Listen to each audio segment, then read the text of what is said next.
Hello, everyone! Welcome to Field Trip Friday. In honor of Thanksgiving coming up soon, we're going to read the book Balloons Over Broadway and then do a craft to go with it. So let's get started. Balloons Over Broadway.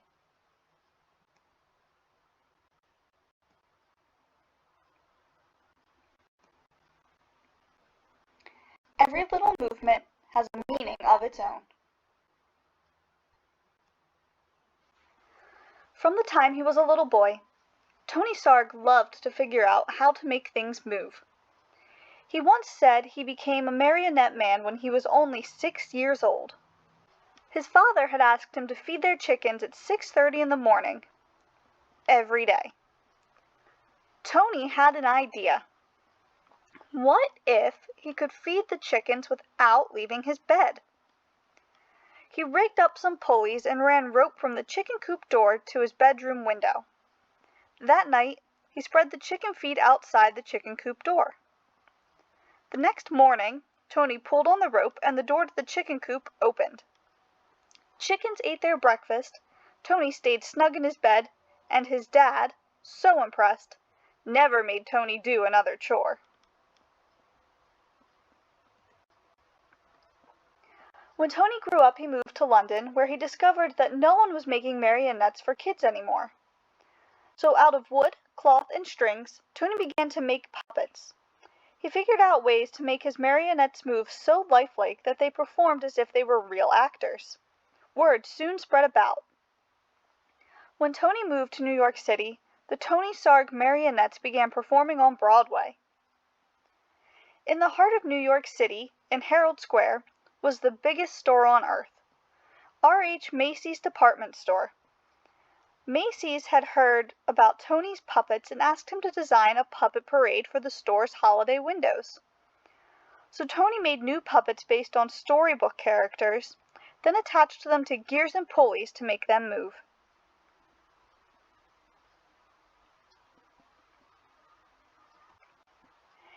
In Macy's Wondertown windows, Tony's mechanical marionettes danced across the stage as if by magic. All day long they performed to shoppers jostling for a better look. But Macy's had an even bigger job in store for Tony. Many of the people working at Macy's were immigrants, and as the holidays approached, they missed their own holiday traditions of music and dancing in the streets. Macy's agreed to put on a parade for their employees, and they hired Tony to help. Tony, too, was an immigrant, so he loved the idea of creating a parade based on street carnivals from all over the world. He made costumes and built horse-drawn floats, and Macy's even arranged to bring in bears, elephants, and camels from the Central Park Zoo.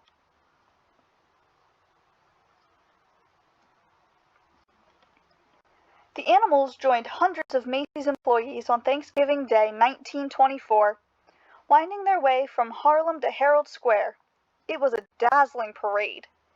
In fact, Macy's first parade was such a success that they decided to have one every year on Thanksgiving Day to celebrate America's own holiday. Each year, the parade grew.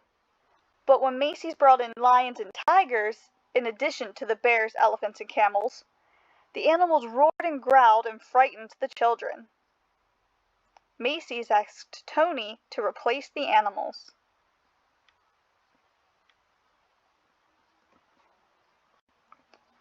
Tony hoped to replace the animals with some kind of puppets, but his marionettes were less than 3 feet tall. He would have to make much larger puppets in order for them to be seen in the parade. And how could he make them strong enough to hold up in bad weather, yet light enough to move up and down the streets? Tony knew of a company in Ohio that made blimps out of rubber, the perfect material for any weather. When he called the company and showed them his sketches, they agreed to make what Tony wanted. Still, how would Tony make his big puppets move? Then, Tony had an idea from an Indonesian rod puppet in his toy collection. On Thanksgiving Day, Tony's creatures, some as high as 16 feet, spilled into the streets, and the crowds cheered wildly. Part puppet, part balloon, the air-filled rubber bags wobbled down the avenues propped up by wooden sticks.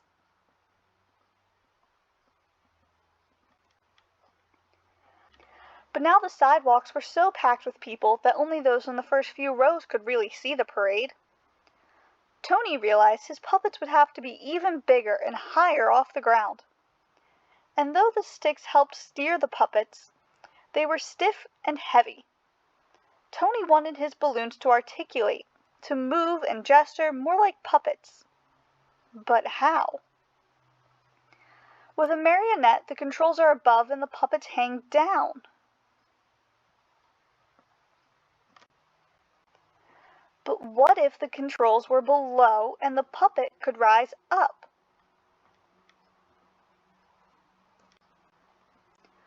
During the next year, Tony set his new idea into motion.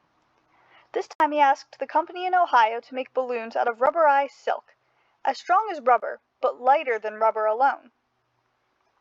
More important, Tony ordered the balloons to be filled not just with air, but with helium too.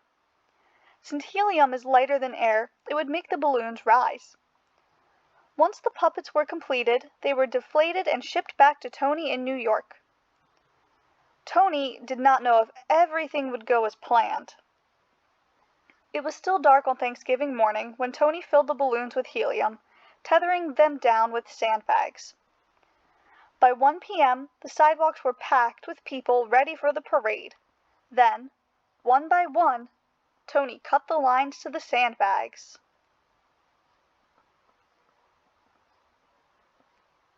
And the magnificent upside-down marionettes rose up to the skies. Nodding and waving to the crowds below, they sailed past Central Park. They sailed down Broadway.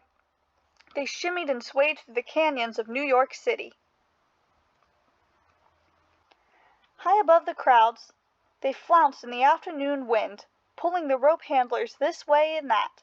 Yet, with every heave-ho, the balloons gestured and articulated like wild puppets, and the crowd screamed for more. After the balloons were eased under the L, they ended in front of Macy's at Tony's Wonder Town windows. It was a parade New Yorkers would never forget.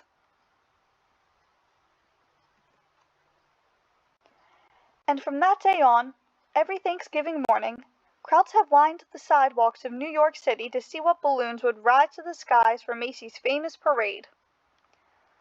Tony Sarg, the puppeteer who loved to figure out how to make things move, had set the stage, with a little rigging, for a puppet to be anything anyone could imagine it to be.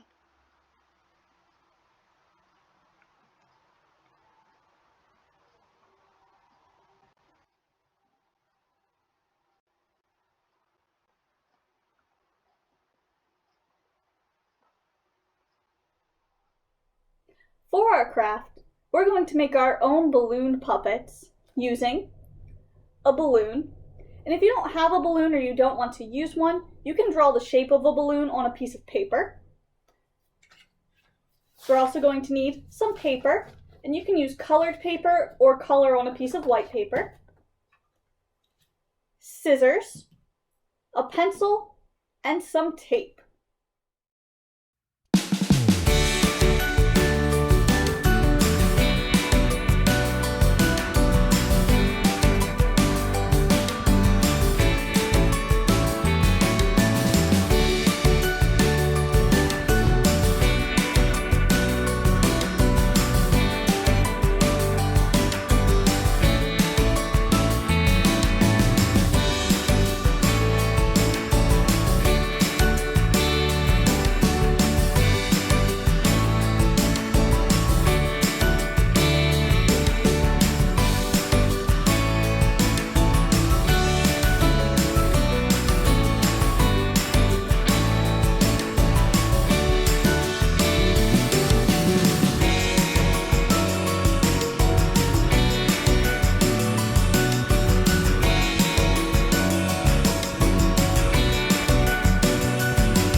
I hope you enjoyed today's story. Have fun making your craft, and we'll see you again soon for Field Trip Friday.